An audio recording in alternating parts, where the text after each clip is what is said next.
Hello friends, this is Hemant Munkar. आज हम geo referencing सीखेंगे कैसे एक टोपो शीट को जियो रेफरेंस करते हैं इन ArcGIS। ArcGIS क्या होता है? इसमें 3 सॉफ्टवेयर्स होते हैं, आर्क मैप, आर्क कैटलॉग और आर्क ग्लोब।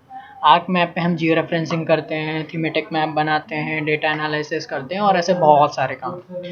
आर्क ग्लोब में क्या करते हैं? आर्क ग्लोब में पीछे बैकग्राउंड में गूगल अर्थ खुल जाता है, फिर हम उसके अकॉर्डिंग उसमें काम करते रहते हैं। आर्क कैटलॉग क्या होता है? आर्क कैटलॉग सब फाइल मैनेजमेंट का काम करता है। ठीक है, तो मैं सबसे पहले आर्क मैप खोलूँगा। ये आर्क मैप है, यहाँ से मैं ऐड डाटा करूँगा। ऐड डाटा में वो टोपो शीट चुनूँगा जिसको मुझे जियो रेफरेंस करना है। ठीक है, तो ये क्या बोला? Unknown special reference.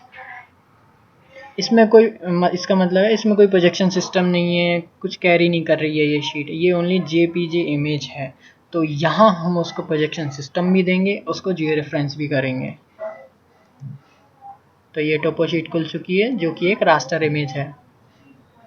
Right side downward में आप देख सकते हैं कर्सर लोकेशन पे अननोन यूनिट्स बता रहा है, मतलब ये कोई अननोन यूनिट्स है शीट में जो कैरी नहीं कर रहा है, कोई लेट लॉन्ग नहीं है इस इमेज का। तो यहाँ हम उसको लेट लॉन्ग देते हैं। तो सबसे पहले हम जाएंगे आर्क कैटलॉग पे और यहाँ अपना एक फोल्डर बना लेंगे।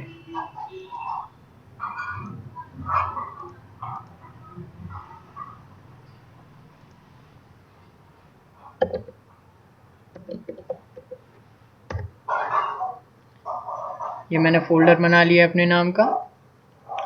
अब इस फोल्डर में सबसे पहले मैं डेटाबेस टेबल को इंसर्ट करूँगा। डेटाबेस टेबल को क्यों किया इंसर्ट? डेटाबेस टेबल को मैंने इसलिए लिया है क्योंकि इस शीट में जो लैटिट्यूड चल रहे हैं, लॉन्गिट्यूड चल रहे हैं, ये देखिए, ये लैटिट्यूड चल रहा है, लॉन्गिट्यूड चल रहा है, वो इस टेबल में मैं उनको लैटिट्यूड का फील्ड बनाऊंगा और लॉन्गिट्यूड का फील्ड बनाऊंगा, फिर इस शीट के अकॉर्डिंग उनको फिलअप करता जाऊंगा। ठीक है, क्यों फिलअप करूंगा ये मैं आपको आगे बताऊंगा, जियो रेफरेंसिंग में काम आते हैं। ठीक है, तो ये मैं एक डेटाबेस टेबल बन चुकी है। अब मैं इस डेटाबेस टेबल को ओपन करूंगा। ये कुछ ऐसी दिखेगी, ODI फील्ड 1, और यहाँ और भी फील्ड जोड़ सकते हैं, जैसे मैं अभी जोड़ूंगा लॉन्गिट्यूड की, लैटिट्यूड की। ODI, इसमें ODI क्या होता है? ODI एक सीरियल नंबर की तरह होता है जो कंप्यूटर इसमें ऑटोमेटिक लेता जाता है। जैसे जैसे आप उसको भरते जाएंगे फील्ड्स को, यहाँ ODI चलता जाएगा। तो मैं टेबल ऑप्शन पे जाके ऐड फील्ड करूँगा, लॉन्गिट्यूड, लॉन्गिट्यूड टाइप में इसको डबल रखना है, प्रिसिशन 13, स्केल 6, लॉन्गिट्यूड आ गया।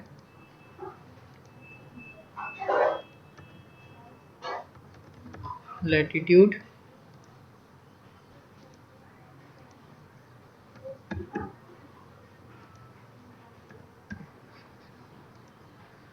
ये फील्ड बन चुकी है, इस फील्ड की मुझे कोई ज़रूरत नहीं, डिलीट कर दूँगा। ठीक है, अब मैं यहाँ लॉन्गिट्यूड भरूँगा, लैटिट्यूड भरूँगा according to this topo sheet और रास्टर इमेज। सो मैं सबसे पहले एडिटर पे जाऊँगा और यहाँ पे स्टार्ट एडिटिंग करूँगा। ठीक है, अब लॉन्गिट्यूड लैटिट्यूड भरने से पहले हमें एक बात का ध्यान रखना है। जब भी हम चलेंगे इसमें पॉइंट, स्टार्टिंग पॉइंट कोई भी हो सकता है। टोपो शीट में 4 पॉइंट्स होते हैं, 2 ऊपर 2 नीचे। स्टार्टिंग पॉइंट आप उनमें से कोई सा भी ले सकते हैं, लेकिन हमें हमेशा चलना है क्लॉकवाइज डायरेक्शन में ही। ठीक है, तो मैं यहाँ लॉन्गिट्यूड भरूँगा। लॉन्गिट्यूड क्या है? लॉन्ग, जो लंबा है उसको लॉन्गिट्यूड लेंगे। लैटिट्यूड जो लेटा हुआ है वो हम लैटिट्यूड लेंगे। इसमें लॉन्गिट्यूड है 77 डिग्री 45 मिनट। अब क्या होता है, इसमें हमें काम करते हैं डिग्री डेसिमल के ऊपर, तो हमें इस मिनट को भी चेंज करना पड़ेगा डिग्री डेसिमल में। तो इसको 60 से डिवाइड कर देंगे 45 को, तो 0.75 आ जाएगा। तो क्या लिखेंगे, कैसे लिखेंगे हम उसको? 77 डिग्री 0.75, ये डिग्री डेसिमल में हो गया है। ऐसे ही लैटिट्यूड कर देंगे 24 डिग्री 0.75। क्लॉकवाइज डायरेक्शन में जाते हुए सेकेंड पॉइंट लेंगे, 78 डिग्री 24 डिग्री 45 मिनट को चेंज किया तो 75 आ गया। सिमिलरली थर्ड पॉइंट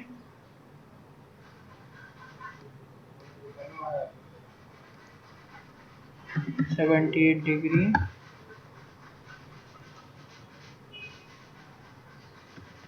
और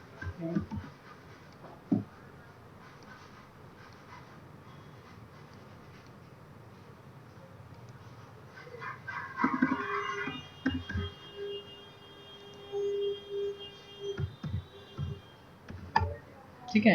तो ये मैंने लॉन्गिट्यूड भर दिए, लैटिट्यूड भर दिए। अब मैं इस टेबल को सेव कर दूंगा वापस से एडिटर पे जाके, सेव एडिट्स करके, और स्टॉप एडिटिंग, कैंसिल दिस। तो मैंने लैटिट्यूड लॉन्गिट्यूड फिलअप कर दें। अब मैं राइट क्लिक करके इस टेबल को वापस से ओपन करूँगा, तो ये देखिए ये आपके लैटिट्यूड और लॉन्गिट्यूड इसमें आ चुके हैं। अब वापस से राइट क्लिक करके इसको डिस्प्ले एक्स वाई डेटा करूँगा, तो यहाँ पे एक विंडो खुल जाती है जो क्या बोल रहा है, एक्स फील्ड है, लॉन्गिट्यूड है, वाई फील्ड है, लैटिट्यूड है। बाय डिफ़ॉल्ट ये इसमें डला रहता है और हमें यही करना है। इसमें ArcGIS में क्या होता है, जो लॉन्गिट्यूड है, लॉन्ग खड़ा हुआ है, उसको हम एक्स लेते हैं। जो वाई फील्ड है, लैटिट्यूड जो लेटा हुआ है, उसको वाई लेते हैं। ये ध्यान रखना, जस्ट अपोजिट होता है मैथमेटिक्स। मैथमेटिक्स में हम एक्स एक्सिस वाई एक्सिस होते हैं, उसके अपोजिट यहाँ पे होता है, एक्स फील्ड लॉन्गिट्यूड होता है, वाई फील्ड लैटिट्यूड होता है। बाय डिफ़ॉल्ट ये डला रहता है, अगर नहीं हो तो आप चेंज भी कर दें।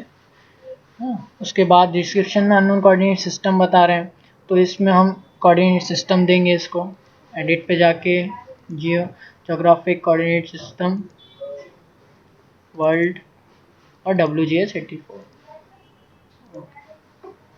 ठीक है। तो ये टेबल पे राइट क्लिक किया और डिस्प्ले एक्स वाई डेटा कर दिया और जूम टू लेयर कर दिया। तो ये आपको 4 पॉइंट दिख रहे होंगे। ये 4 पॉइंट कौन से हैं, जो हमने लैटिट्यूड लॉन्गिट्यूड भरे थे, ये 4 पॉइंट उनके अकॉर्डिंग यहाँ पे लग गए हैं। अब क्या है, इन पॉइंट के ऊपर अगर मैं ये एरो लेके जाता हूँ तो राइट साइड डाउनवर्ड देख सकते हैं आप, डिग्री डेसिमल में हमारा चल रहा है ना। मतलब इतना एरिया है वो जियो रेफरेंस हो चुका है। अब हम क्या करें, उस शीट को इन पॉइंट्स के ऊपर पिनअप कर दें तो वो शीट भी जियो रेफरेंस हो जाएगी, है ना, और अंदर का जो एरिया है वो भी जियो रेफरेंस हो जाएगा। तो वो करने के लिए क्या करेंगे, right click on the sheet, zoom to layer. अब इसको पिनअप करने के लिए हमें एक टूल की ज़रूरत होती है जो जियो रेफरेंसिंग में मिलता है, ऐड कंट्रोल पॉइंट, ठीक है। तो हम इसके हेल्प से इसको पिनअप करेंगे। सबसे पहले मैं इस पॉइंट को लूँगा, सबसे पहले शीट पे क्लिक करना है, फिर उन पॉइंट पे जूम टू लेयर। ये वाला पॉइंट था 77 डिग्री, है ना, तो मैंने इसमें जोड़ दिया। ऐसे ही बाकी तीनों पॉइंट्स को भी जोड़ेंगे।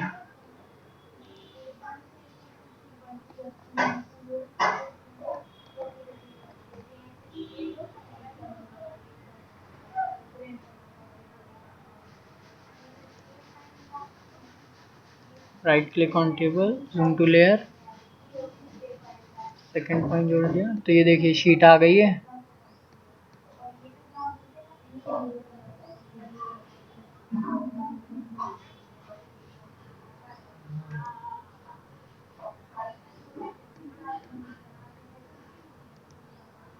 लास्ट पॉइंट,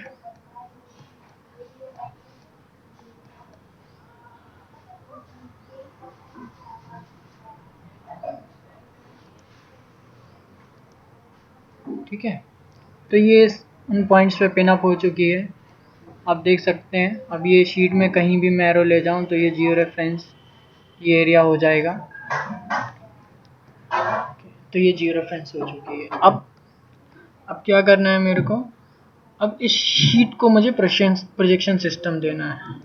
तो अगर इस शीट की प्रॉपर्टीज़ पे जाना है तो right click on sheet, over sheet and data frame property. Data frame property पे मैं इस शीट से रिलेटेड सारी इंफॉर्मेशन देख सकता हूँ। तो मैं यहाँ जाऊँगा कोऑर्डिनेट सिस्टम पे और इस रास्टर इमेज को मैं प्रोजेक्शन सिस्टम भी दूंगा, WGS 84, अप्लाई, ओके, ठीक है। तो ये मैंने इसको प्रोजेक्शन सिस्टम दे दिया है, इसको जियो रेफरेंस कर दिया है। नाउ इसको सेव करूँगा। अब राइट साइड देखिए, अब डाउनवर्ड में ये डिग्री डेसिमल में चल रहा है।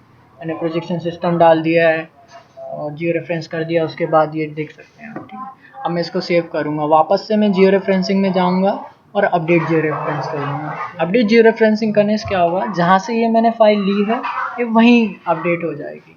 अब क्या होता है, कभी कभी इस जीपीजी फाइल को मुझे किसी अलग फॉर्मेट में ले जाना हो, है ना, तो उसके लिए मैं रेक्टिफाई का यूज़ करता हूँ। रेक्टिफाई पे गया तो ये एक विंडो खुल गई है, इसमें आउटपुट लोकेशन दूंगा मैं सबसे पहले।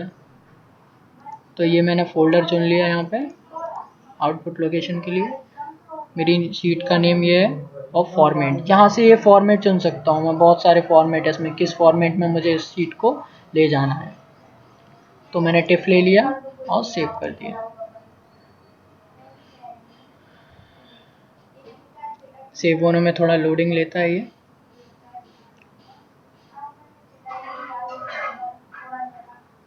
ठीक है, तो ये पर्टिकुलर मेरी जियो रेफरेंस हो चुकी है, मैं इसको क्लोज कर दूंगा।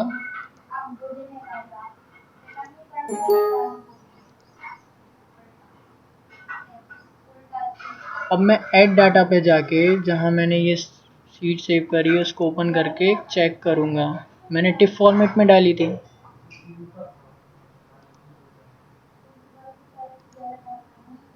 ये मैंने ऐड कर दी। ठीक है, तो राइट साइड डाउनवर्ड आप देख सकते हैं कर्सर लोकेशन पे, ये डिग्री डेसिमल में चल रहा है ना। प्रोजेक्शन सिस्टम भी है इसमें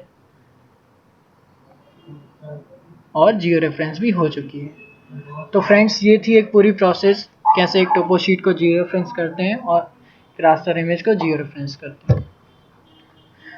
thank you friends for watching my video. Bye bye.